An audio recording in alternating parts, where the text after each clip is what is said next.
I'm not the kind of man who gets scared easily. My wife Isla and I have been camping for years. Real backcountry stuff. We know the drill. Keep food sealed, stay alert, respect wildlife. We've had close calls with bears before, but we never felt unsafe. Until that night. We were cruising down a lonely stretch of road beside the Beaverhead Deer Lodge National Forest. On one side, vast pines and misty hills. On the other, a dense patch of forest that wasn't marked as official forest reserve on the map. Just wilderness, untamed and quiet. Since this afternoon, my head was not right. I had a headache. Not the normal kind either. This one pulsed behind my eyes like something trying to crawl out of my skull. If you ever had that kind of headache, you'll understand. So I decided to call it a night, earlier than usual. I spotted an old dirt road leading into the unnamed woods and figured it was the perfect spot. Off-grid, peaceful, no other cars for miles.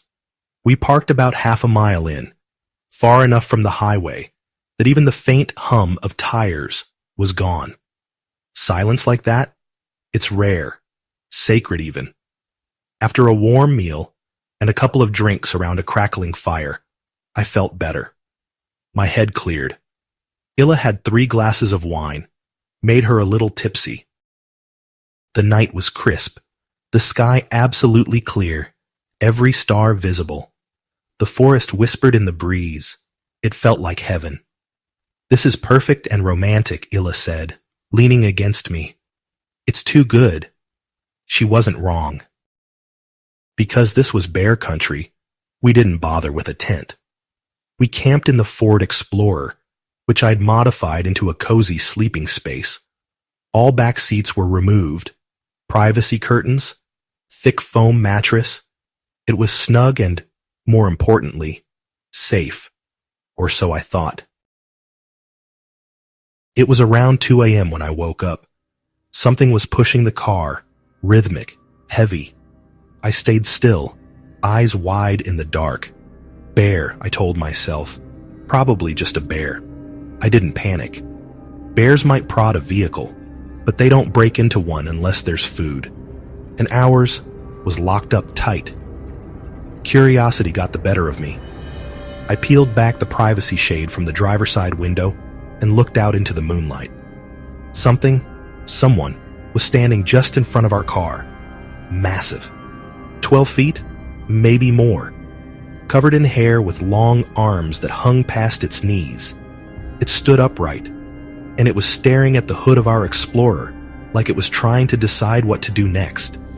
I froze. My rational mind screamed that this couldn't be real. I don't believe in Bigfoot, Sasquatch, or whatever you want to call it. But there it was.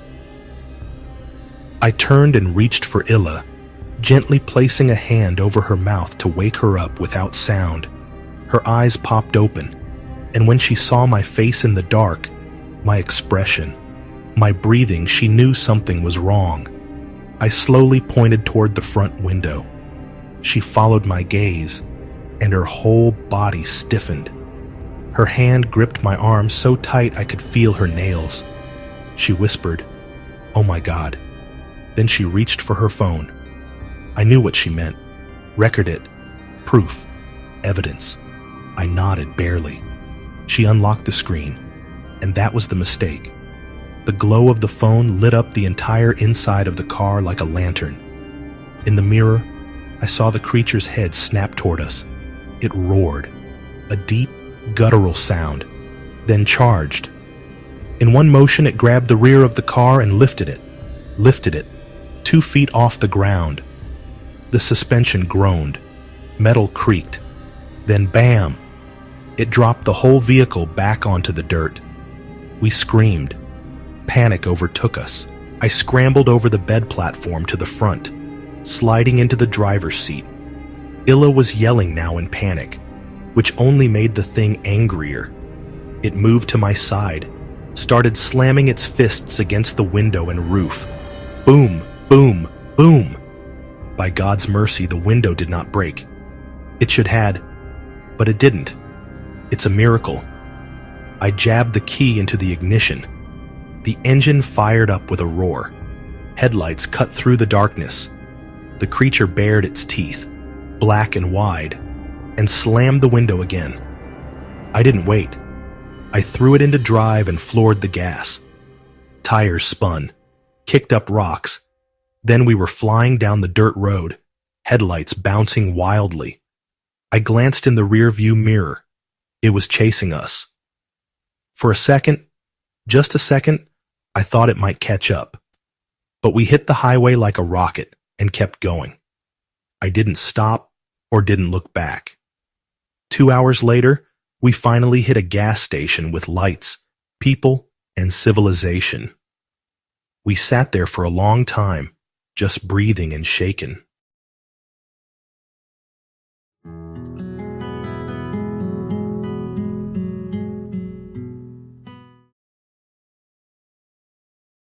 When I bought those 500 acres up in northern Montana, all I wanted was silence. My property was connected to millions of acres of untouched forest. Fresh air was a staple food for lungs. This is back in the 60s. After 20 years of endless meetings, mergers, and ringing phones, I retired at 44 and traded tailored suits for flannel shirts. I'd made my fortune in logistics, knew how to manage chaos, but I wanted peace. The untouched forest, miles of evergreen stretching to the mountains, promised exactly that. The nearest town, Jordan, was an hour's drive away, and they liked it that way. So did I. The cabin took a whole summer to finish. I built it from my own trees, with help from 2 local boys, Henry and Tom. Good kids, didn't talk much. They told me stories about the woods, about things that moved where they shouldn't, and sounds that didn't belong. I chalked it up to small town superstition. By September, the nights were crisp, and the scent of pine filled every room. I'd never slept better. The stillness out here was thick and perfect, until it wasn't. Late October brought the first sound. It was around midnight, too late for any animal I knew to be wandering that close. It started low, almost a groan, then swelled into a howl that twisted my stomach. Deep, guttural, not quite human, not quite beast. I froze in bed while hand reaching for the rifle by the nightstand. When I stepped outside the next morning, there were tufts of hair on the tree near my front porch. Not deer hair, longer, darker, coarse, like horse mane, but black as ash. I bagged it and kept it on the shelf, thinking maybe I'd ask someone in town. I didn't. The sounds came back the next week, closer this time. Sometimes for 5 minutes, sometimes all night. Every time that horrible ape-like cry echoed through the woods. Then silence. Then another. One morning, I found a track.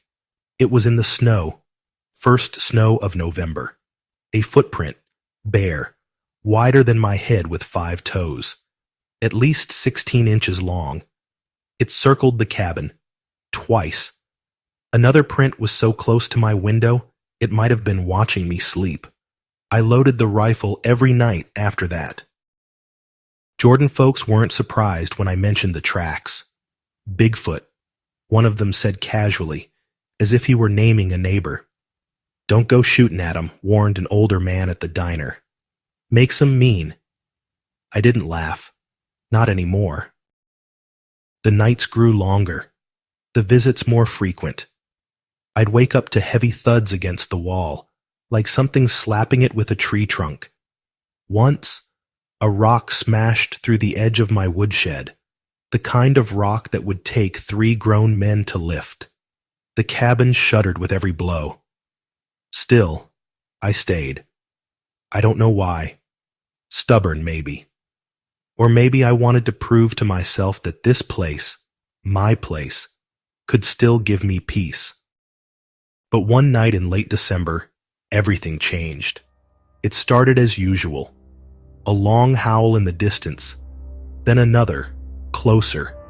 Then came the silence, and in that silence, a creaking, a step on the porch. Something really heavy, stepping on the wooden floor. I stood frozen, staring at the door, rifle aimed with finger on the trigger. I could hear it breathing on the other side. Then, nothing. I don't know how long I stood there, maybe hours. The next morning, I stepped outside and saw them. Footprints, so many of them, deep in the snow, circling, pacing, as if waiting for me to come out. Some were fresh, some overlapping. There were at least 3, maybe more. That night, I made my decision. I was done. Constant disturbance almost every night started to take a toll on me, making me restless. But I did not want to quit easily, and I need to know and see what I am dealing with my own eyes. So, I packed what I could into my truck and waited. The noise came again just past midnight, but this time I didn't stay inside. I opened the door, walked outside. There it was, 12 feet tall, crouched near the edge of the tree line. Broad shoulders, thick with muscle, arms hanging past its knees, black hair matted with frost. It looked at me, through me. Behind it, 2 more shapes moved in the dark, almost invisible except for their massive size and gleaming eyes. I raised my rifle but didn't fire. I think we both knew it wouldn't matter. Then, the largest one stepped forward. I believe that's the alpha, and in one terrifying moment, it grinned. Not like an animal, like it understood exactly what I was and how little I could do. I backed into the cabin and locked the door. The walls shook with their blows. 3 hits, each one rattling the floor beneath my feet. My dishes fell. Pictures dropped. The whole house groaned. Then, just as suddenly, it stopped. I didn't sleep. By sunrise, they were gone. I left the cabin and drove to the town. Later that month, I bought another property at the edge of Jordan town. Close enough to hear the church bell. Close enough to people. The cabin, I still do visit it, but never stayed there at nights.